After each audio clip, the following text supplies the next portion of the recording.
Welcome to secret of cooking channel. இப்போ பிரியாணிக்கு தக்காளி பச்சடி எப்படி செய்கிறதுன்னு சொல்ல போகிறேன். இப்போ ஒரு ஸ்பூன் நெய் போட்டுக்கோங்க.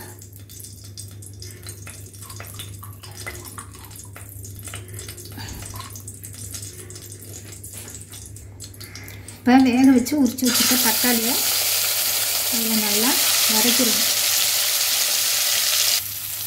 கரண்டியால் நல்லா வெந்துருச்சு. கரண்டியால் நல்லா அது கட் பண்ணி வச்சுக்கோங்க.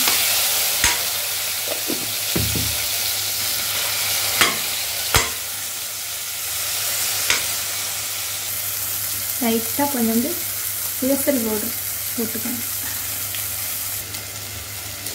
அடுத்து 2 ஸ்பூனு சர்க்கரை, 2 டேபிள் ஸ்பூன் சர்க்கரை போட்டுக்கோங்க.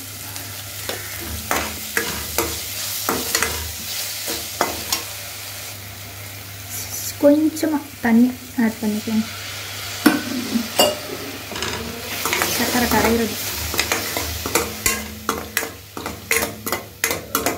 1 ஸ்பூன் ஆட் பண்ணால் போதும்.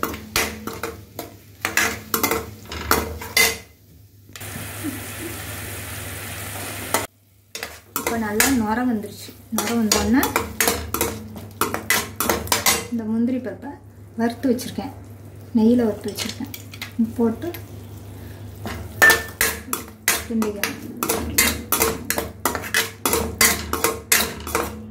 இப்போ தக்காளி பச்சடி பிரியாணிக்கு ரெடி ஆகிடுச்சு.